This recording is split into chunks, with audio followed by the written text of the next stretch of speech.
Hello friends, I want you to imagine something for a moment.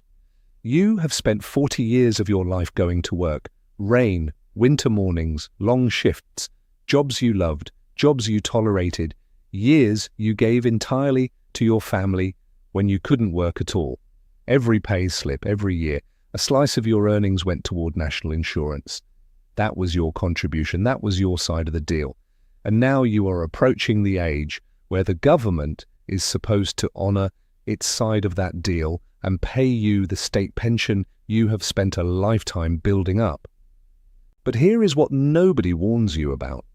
Thousands of people in exactly that position, people who did everything right, who worked, who contributed, who waited, walk straight into a set of completely avoidable mistakes during the claiming process and end up receiving less than they are owed, sometimes hundreds of pounds less per year, sometimes thousands, and in some cases the damage done during that claiming window cannot be undone. You are locked into a lower rate for the rest of your life, and no one from the DWP is going to knock on your door and tell you it happened. That is what this video is about. I am going to walk you through the 4 most damaging mistakes people make when claiming their UK state pension. Not vague warnings, but specific, practical things you can act on today. If you are approaching state pension age, or if you have a parent or relative who is, stay with me until the end, because every single point in this video has the potential to protect a significant amount of money. And before we go any further, if you find this kind of information useful, please subscribe and tap the bell icon. The reason I say that here before we even start is that the people who subscribe to this channel are the ones who find out about DWP changes and pension updates before the deadlines pass. I publish these breakdowns the moment the rules shift, and the difference between knowing and not knowing in the world of UK pensions can be measured in real pounds in your bank account. So hit subscribe. Right, let's get into it. The first mistake, and it catches more people than you would believe, is the assumption that your state pension starts automatically when you reach the qualifying age. It does not. This is perhaps the most widespread misunderstanding in the entire UK pension system. Many people genuinely believe that when they turn 66 or 67, depending on their year of birth, the DWP simply begins depositing money. They carry on with their lives, and weeks go by, and they check their bank account and wonder where the payment is. The answer is simple and painful. It is not there because you have not claimed it. The DWP will typically send you a letter approximately 4 months before you reach state pension age, which will include your invitation to claim. But if you have moved house, if the address on your records is outdated, or if that letter gets lost, which happens more often than it should, the onus is entirely on you to take action. The DWP does not chase you. They do not ring around trying to find you. If you miss that window and do not claim, you do not get paid. It is as stark as that. There are 3 ways to claim. You can do it online by going to gov.uk and searching Claim Your State Pension. You can call the State Pension Claim line on 08 0073 17898, which is open Monday to Friday, or you can request a paper claim form by calling the same number and asking for one to be posted to you. Whatever method suits you best, just make sure you do it. Do not assume it has been handled. Do not wait for a letter if your pension age is approaching. Go and initiate the claim yourself. That single action is the difference between receiving your money and not. The second mistake is one that carries consequences people often don't discover until it is too late. It is claiming your state pension without first checking your national insurance record. Your state pension amount is directly calculated based on how many qualifying years of national insurance contributions you have built up. Under the new state pension, you need 35 qualifying years for the full amount of £241.30 per week.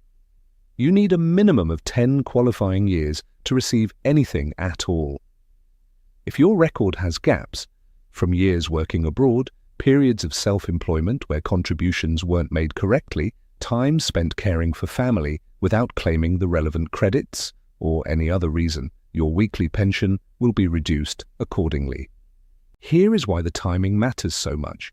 Before you reach state pension age, you may have the opportunity to top up missing years by paying voluntary national insurance contributions.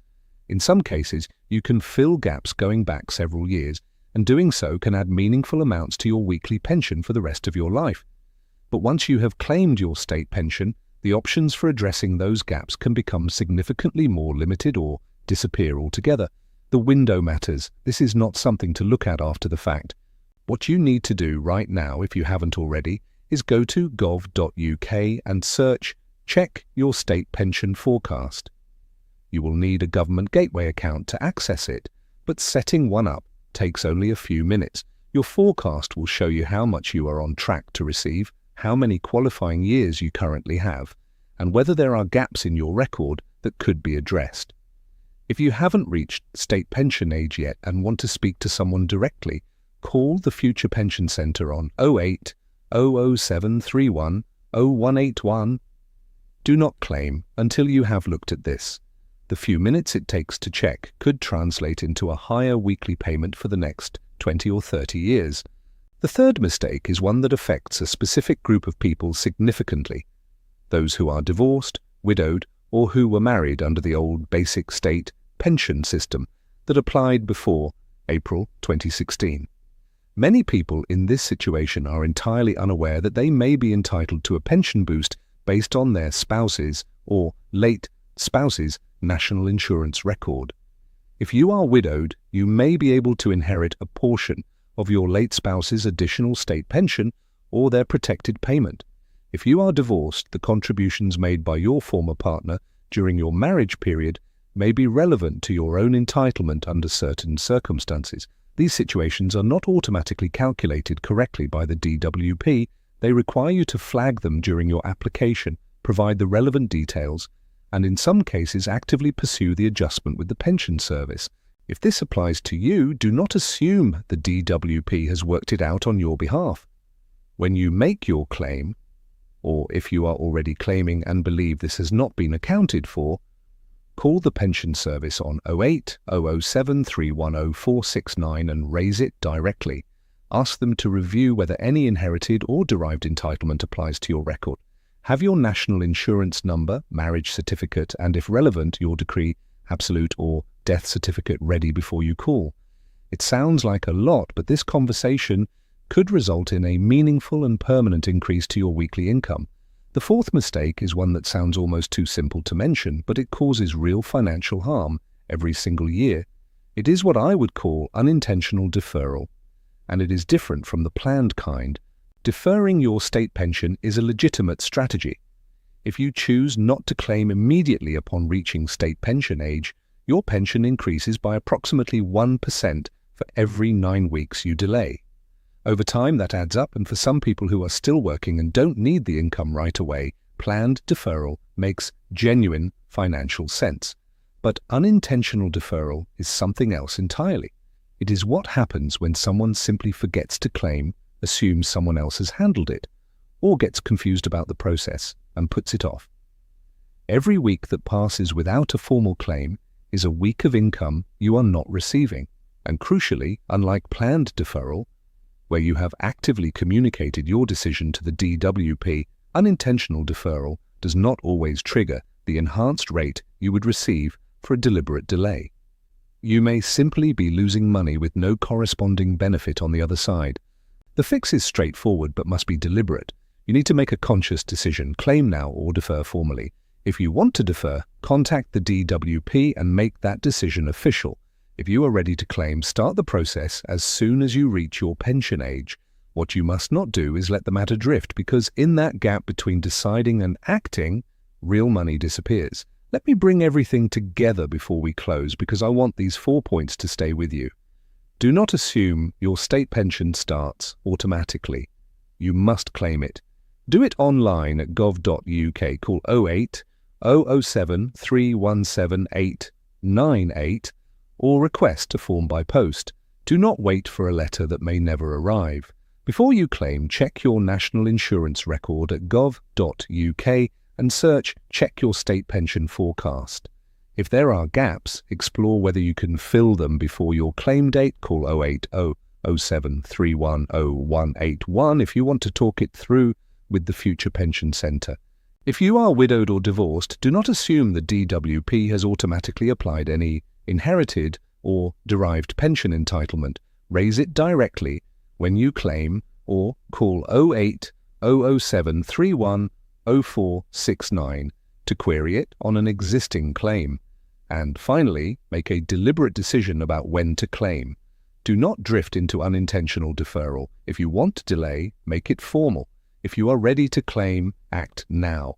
Your state pension is not a small thing. For most people, it is one of the largest financial assets they will ever receive, a guaranteed weekly income for the rest of their life. It deserves the same attention you would give any important financial decision. 15 minutes spent checking your national insurance record or making your claim properly could protect thousands of pounds over the years ahead. If this video has helped you understand what to watch out for, please give it a thumbs up and share it with someone you know who is approaching state pension age. The people who need this information most are often the ones who have never come across it. Subscribe and turn on the bell so you are always the first to know when something changes. Thank you for watching. I will see you in the next one.